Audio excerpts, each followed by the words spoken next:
불교에서 가장 중요한 경전 중 하나로 꼽히는 금강경. 그 위대한 가르침이 사실은 아주 평범한 어느 날 오후 한 제자의 정말 놀라운 질문 하나로 시작된다는 거 알고 계셨나요? 어떻게 그 평범함이 이런 특별함이 될 수 있었을까요? 자, 지금부터 그 비밀을 한번 같이 파헤쳐 보겠습니다. 시오하다. 이게 무슨 뜻이냐면 와, 정말 경이롭고 드문 일입니다. 이런 감탄사예요. 부처님의 제자였던 수보리가 자리에서 벌떡 일어나 외친 이 한마디.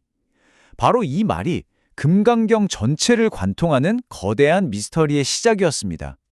바로 이 지점이 핵심인데요. 부처님께서 뭘 하셨냐면 그냥 평소처럼 마을에 가서 공양을 하시고 그릇을 정리하고 발을 씻으신 다음에 자리에 앉으셨어요.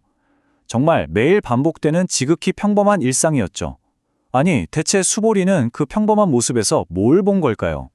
이 질문에 대한 답은요, 사실 질문을 던진 사람, 바로 수보리한테 있습니다.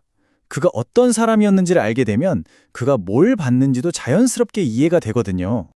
수보리는 부처님의 10대 제자 중에서도 아주 특별한 별명을 갖고 있었어요. 바로 해공제일. 이게 무슨 말이냐면 공의 이치를 가장 잘 이해한 첫 번째 제자다, 이런 뜻이에요.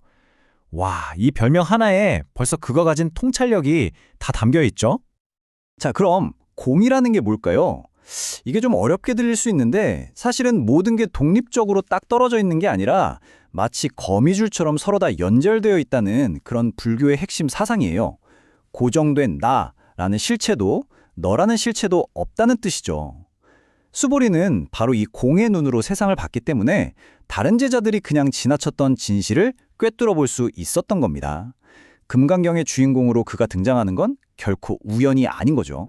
원래는 굉장히 명석한 사람이었는데 성격이 좀 불같아서 주변 사람들이 다들 피해 다녔다고 해요. 그래서 결국엔 스스로 집을 나와서 숲으로 들어갔고 거기서 부처님을 만나면서 완전히 다른 사람이 된 거죠. 그의 삶 자체가 하나의 변화와 깨달음의 과정이었던 셈입니다. 그러니까 바로 그런 경험이 있었기 때문에 수보리는 볼 수 있었던 겁니다. 부처님의 그 지극히 평범한 일상, 밥 먹고 발 씻는 그 단순한 행동 속에서 깨달은 사람의 위대함과 자비가 어떻게 뿜어져 나오는지를 말이죠. 말로 설명하지 않아도 온몸으로 보여주는 부처님의 가르침을 그는 본능적으로 이해했던 거예요. 자, 이렇게 놀라운 통찰을 바탕으로 수보리는 드디어 우리 모두를 대신해서 정말 시대를 관통하는 궁극의 질문을 던집니다. 이 질문은 크게 두 부분으로 되어 있어요. 질문을 이해하려면 먼저 이 목표를 알아야 하는데요. 안욕따라 삼맥삼불이. 와, 이름이 정말 길죠? 이게 산스크리트어인데 뜻을 풀면 이렇습니다.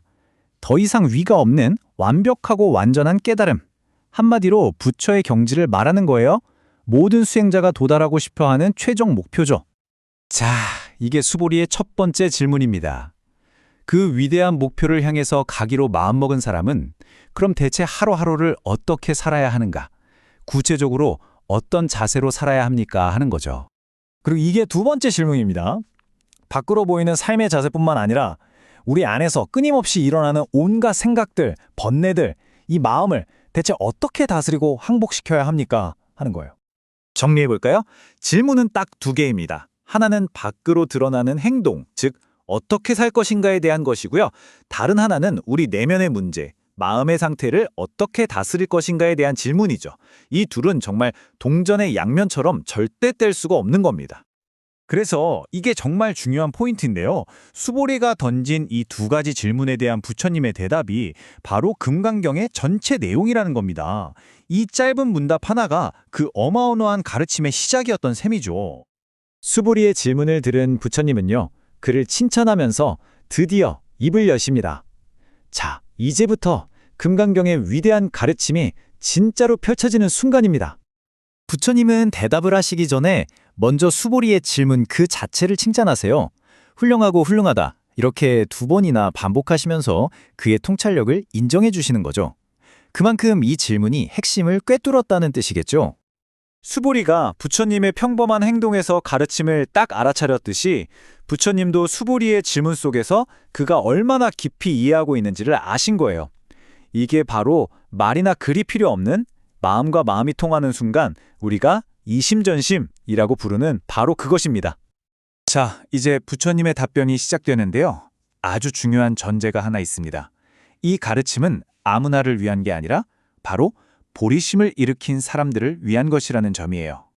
보리심이라는 건 아까 말했던 그 안욕따라 삼맥삼보리, 즉 깨달음을 구하는 마음을 말해요. 근데 여기서 진짜 중요한 건요. 그 깨달음이 나 잘 되자고 하는 게 아니라는 거예요.